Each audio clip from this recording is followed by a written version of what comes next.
CBN Vida Profissional, com Andréia Salsa.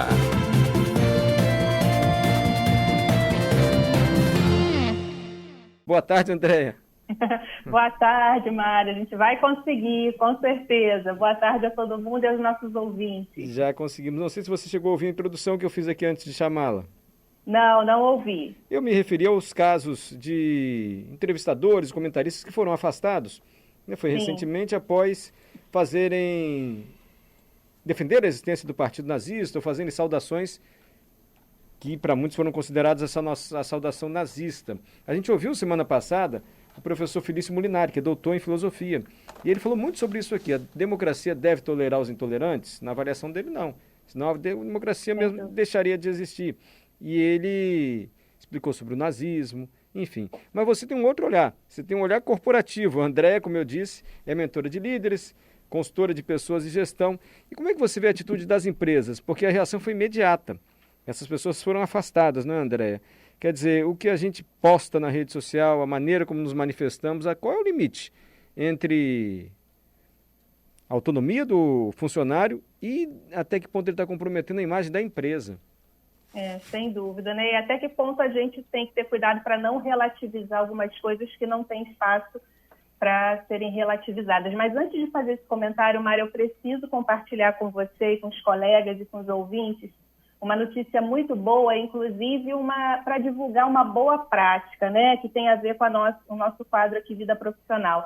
Semana passada eu estive na cerimônia de posse da nova gestão da Associação Brasileira de Recursos Humanos, aqui do Espírito Santo, e lá conversei com algumas pessoas, vi o nosso quadro aqui, as pessoas comentando muito, e algumas empresas, não foi uma nem foi duas, foram duas pessoas que falaram, no mínimo comigo, que o nosso quadro tem sido utilizado para o desenvolvimento de pessoas dentro de algumas organizações. Então, os gestores pegam nossa temática, colocam os funcionários para ouvir e depois abrem espaços de debate sobre o tema. Eu fiquei tão feliz, eu acho que como, né, não só o nosso quadro, mas o CBN cotidiano de uma forma geral tem esse propósito de estar no dia a dia das pessoas, eu achei que valeria compartilhar isso com todo mundo, porque eu acho que a missão está cumprida, né, quando eu ouço um relato desse. Vale sim, sem dúvida. Bom você compartilhar.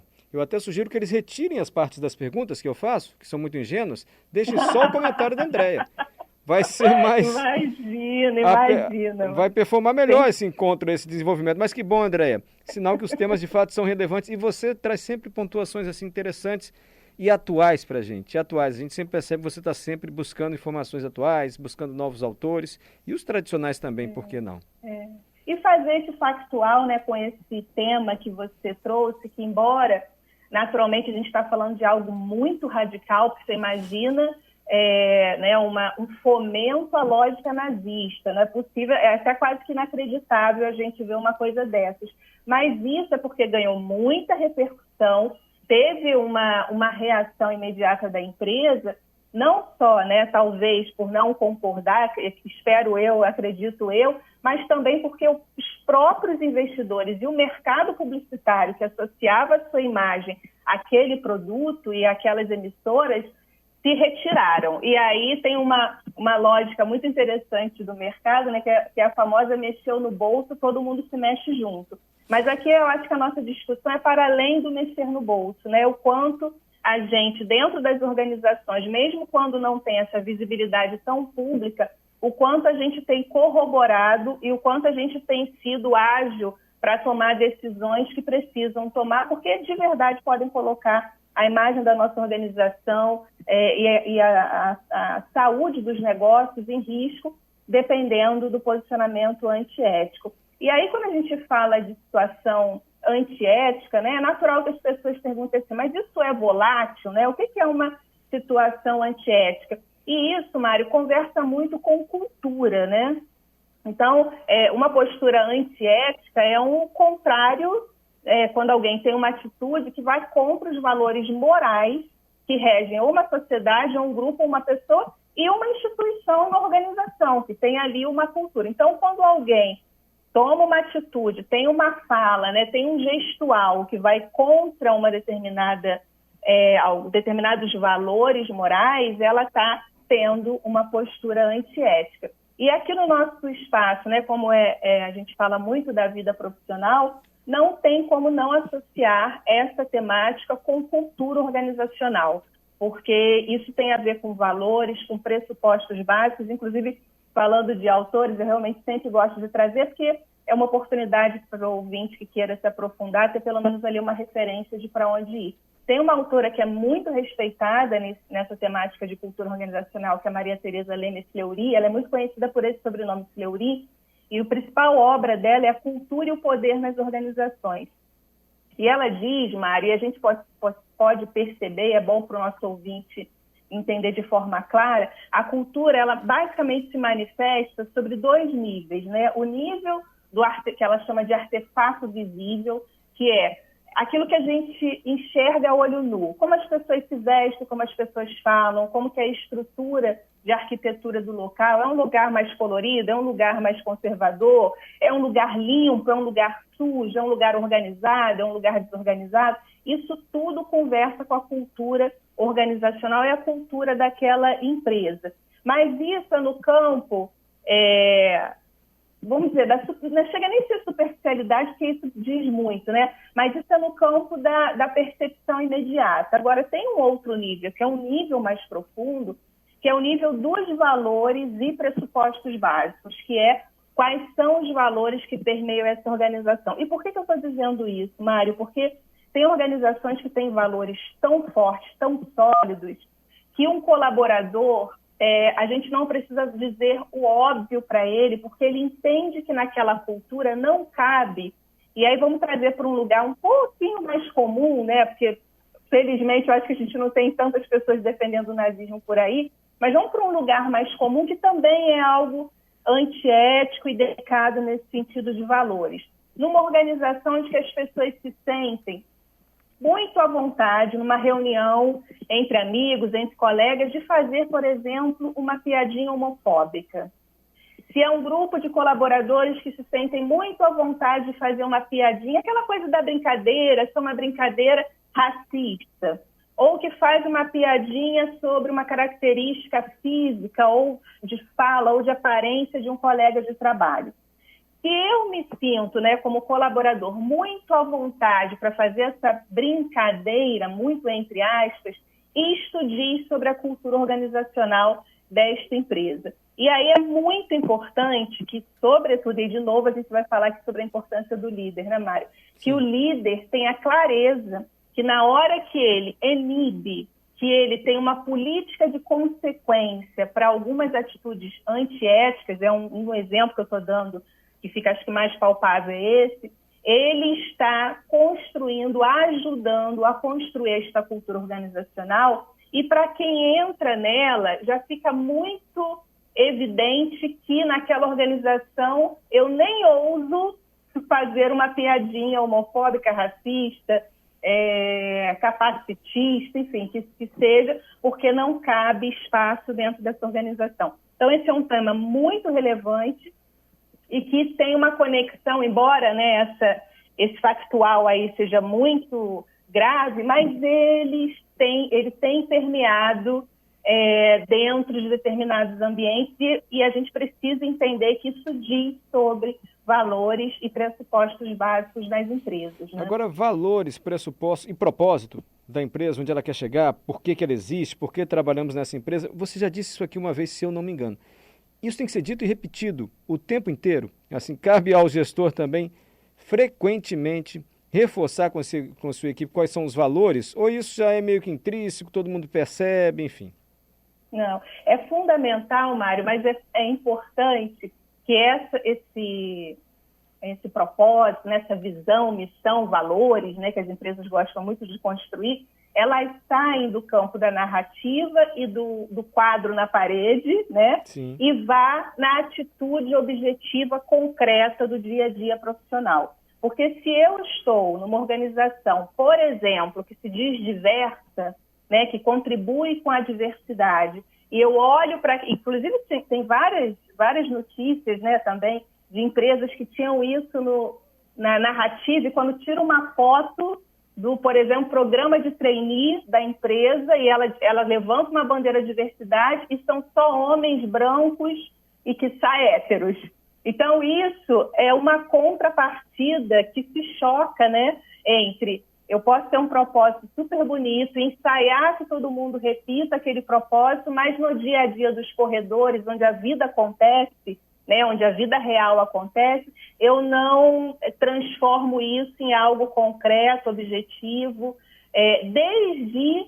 e a gente já falou isso aqui, né, Mário? Desde quando eu recebo alguém dentro da minha sala que vai fazer, usando uma palavra mais popular, uma fofoca de um colega, e eu, através da minha postura, eu não inibo aquela postura e não sou capaz de chamar o outro para que a gente possa conversar como adultos e profissionais para resolver aquele problema, isto diz sobre cultura organizacional, isto diz sobre valores, e isso pode ser transformado e entendido como uma postura antiética, porque, ora, veja, se alguém entra na sala do chefe para falar do colega e, às vezes, de uma questão profissional, que ele não está nem ali presencialmente para se defender ou para colocar o ponto de vista dele, o líder ele não pode entender que ele está indo muito sem responsabilidades para esse processo. Ele está ajudando a construir uma cultura organizacional, não só através de artefatos visíveis, e às vezes um artefato visível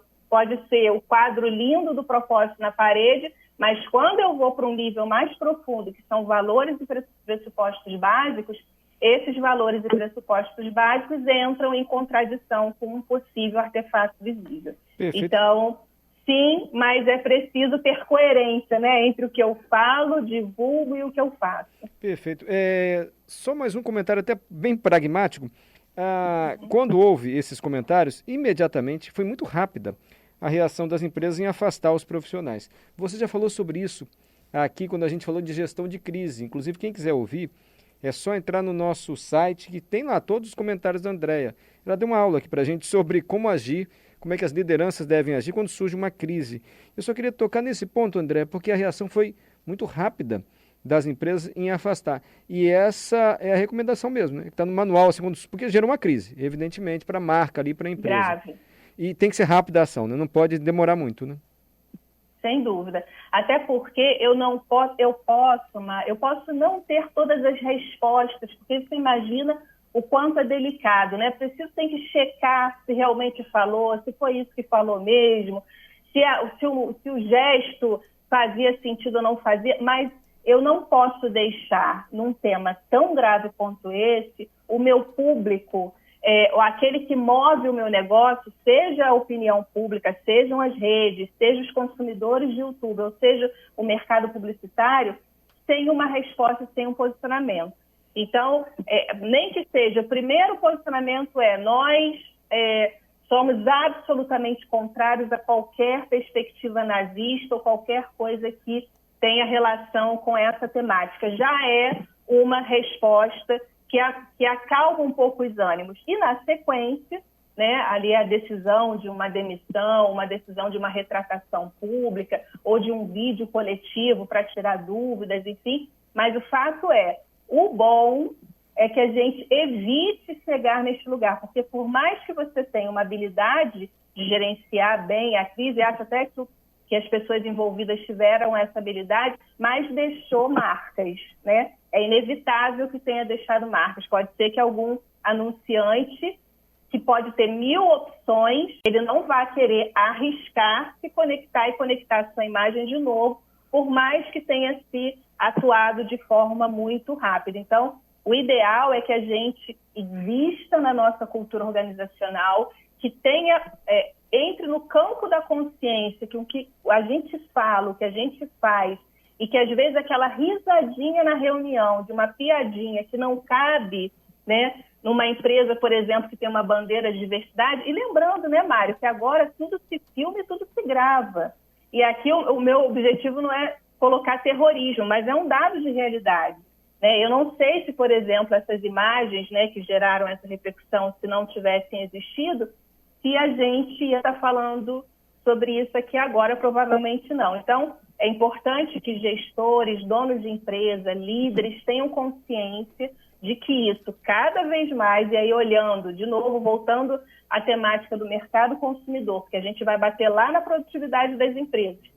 em pessoas, cada vez mais têm deixado de consumir por conta de conexões de aspectos éticos, aspectos de legalidade, aspectos, por exemplo, de bandeiras democráticas ou não democráticas, né? Mas sim, teve ali um gerenciamento de crise bastante sério, né? Sim. E a minha percepção é que realmente agiram de forma rápida, embora impossível de eliminar todas as consequências que esse caso trouxe, né?